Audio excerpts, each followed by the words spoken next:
নমস্কাৰ বন্ধুসকল, আপোনালোক কেনে আছে? মোৰ এটা নতুন ব্লগলৈ আপোনালোক সকলোকে স্বাগতম জনাইছোঁ। আজি মই আপোনালোকক দেখুৱাব খুজিছোঁ মোৰ মৰমৰ গাঁওখন খুটেখলি গাঁও। আৰু আহকচোন মোৰ গাঁওখন আপোনালোকক কেনেকুৱা লাগে মই দেখুৱাবলৈ এটা চেষ্টা কৰিম। এয়া আমাৰ ৰজাবাৰী চাৰিআলি। ইয়াৰ পৰা আপোনাৰ প্ৰায় 2 পৰা 3 কিলোমিটাৰ দূৰত্ব হ'ব মোৰ ঘৰ আপোন গাঁওখনলৈ। এই গাঁওখনলৈ আপোনাৰ টোটেল আপোনাৰ 3 কিলোমিটাৰমান ডিষ্টেঞ্চ আছে। আৰু এই 3 কিলোমিটাৰ ডিষ্টেঞ্চ আপুনি যোৱাৰ পিছত মোৰ আপুনি গাঁওখন দেখা পাব। এয়া ৰজাবাৰী হয়, বোকাখাটৰ অন্তৰ্গত। দেখিবলৈ পাইছে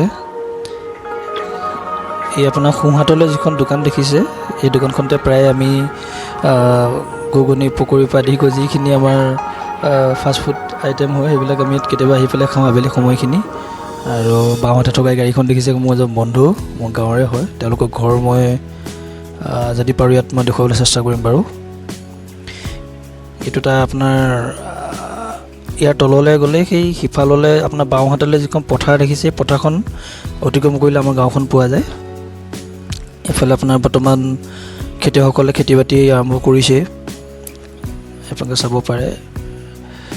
আৰু ইয়াত যিখন আপোনাৰ এখন বেটেৰী ৰিক্সা আপুনি দেখা পাইছে, এই ঠাইডোখৰে বহুত ধুনীয়া এডোখৰ ঠাই।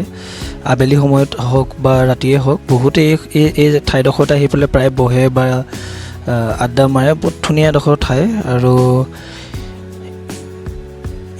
এই ঠাইডোখৰ ইফাললৈ আপোনাৰ সোঁফাললৈ যিবিলাক দেখিছে, ইয়াত আপোনাৰ কিছুমান ফিচাৰী ডাঙৰ আছে, যিবিলাক আপোনাৰ মৎস্য পালন কৰা হয়। মীন পালন কৰিছে বহুতে ইয়াতে, আৰু স্বাৱলম্বী হ'ব পৰাকৈ তেওঁলোকে ভালদৰে ইয়াত কৰি আছে।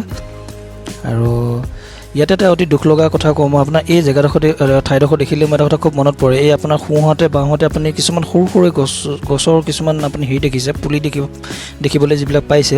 ইয়াত বৰ ধুনীয়াকৈ কৰিছিলে আমাৰ জিতু দা, আমাৰ টাউনশ্বিপ আপোনাৰ নুমলীগড় টাউনশ্বিপত তেওঁ থাকে। আচলতে তেওঁ এজন আপোনাৰ খুব ভাল এজন সমাজকৰ্মী হিচাপে আমি তেওঁক জানো। তেওঁ বহুত কষ্ট কৰি গছপুলিবিলাক আচলতে ৰোৱাইছিলে মানুহ লগাই। কিন্তু অতি পৰিতাপৰ কথা, বহুত মানুহে মানে কি ক'ম আৰু, মানে এক শব্দত ক'ব গ'লে একচুৱেলি কিছুমান কাণ্ডজ্ঞানহীন মানুহে এই আপোনাৰ গছবোৰ চব ভাঙি চিঙি গোটেই শেষ কৰি পেলালে। গতিকে এটা ভাল এটা পৰিৱেশ হ'ব গৈ আছিলে। এতিয়া এই ঠাইডোখৰ পোৱাৰ পিছতে আমি বাওঁহাতে সোমাব লাগিব। এইটো আমাৰ ডাকঘৰ, এটা সৰু এটা ঠাই আমাৰ এইফালে। এইটো বাওঁহাতে আমি সোমাই আহিলোঁ। আৰু ইয়াতে এখন আপুনি তোৰণ পাব, ওপৰলৈ দেখিলেই গম পাব। ইয়াৰ পৰা কিছু অলপ আগলৈ গ'লে আপুনি পাব। এয়া চাওক আপুনি সোঁবাৰে চাওক, আপুনি এইফালে খেতি বাতি চলিয়ে আছে। আপোনালোকে কমেণ্টত জনাবলৈ নাপাহৰিব। আপোনাৰ কমেণ্টবিলাক পঢ়ি মোৰ ভাল লাগে, মই প্ৰায় পঢ়োঁ। মই এটা কমেণ্ট পঢ়োঁ আপোনালোকৰ। কমেণ্টত জনাব আমাৰ আজিৰ ব্লগটো কেনেকুৱা লাগিলে, মোৰ গাঁওখন কেনেকুৱা লাগিলে আপোনালোকক। আৰু আপোনালোকে মতামত জনালে মোৰ খুব ভাল লাগিব।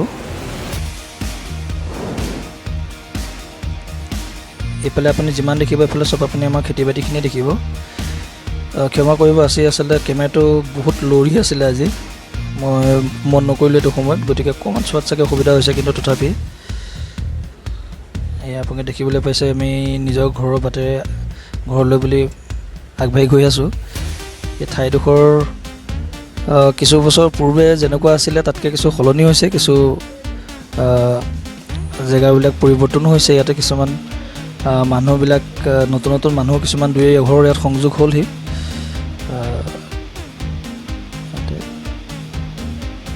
এতিয়া ইয়াতে আপুনি দুটা ৰাস্তা পাব। এই সোঁহাতলৈ গ'লে আপুনি বেলেগ ৰাস্তা এটালৈ যাবগৈ, আৰু সেইফালে এখন গাঁও আছে আপোনাৰ। আৰু সেইফালে নগৈ পেলাই আপুনি বাওঁহাতলৈ যদি যায়, তেতিয়া আপুনি মোৰ গাঁওখন পাব। ঠিক আছে। বৰ্তমান এই দোকানখন আজি বন্ধ কৰি থৈছে। এখন পাপুদাৰ দোকান, আমাৰ গাঁও অতি মৰমৰ ইয়াত। আৰু এইটো এটা আপোনাৰ CC ব্লক দি পেলাই বনোৱা হৈছে। এইটো সদ্য নিৰ্মিত, বেছি দিন হোৱা নাই। আচলতে এই ৰাস্তাটো আমাৰ বহুতেই বেয়া আছিলে আগতে, কিন্তু এই ৰাস্তাটো বৰ্তমান আমাৰ চৰকাৰে আপোনাৰ এই ৰাস্তাটো বহুত ধুনীয়াকৈ বনাইছে। গতিকে এই ভিডিঅ'ৰ জৰিয়তে তেওঁলোকক বহুত বহুত ধন্যবাদ জনালোঁ মই সকলো বিষয়ববীয়ালৈ। গতিকে গাইজ, আজিৰ ভিডিঅ'টো ইমানেই। আপোনালোকক বহুত বহুত ধন্যবাদ জনালোঁ মোৰ ভিডিঅ'ত থকাৰ বাবে। এটা নতুন ভিডিঅ'ত পুনৰ লগ পাম। ধন্যবাদ। Thank U.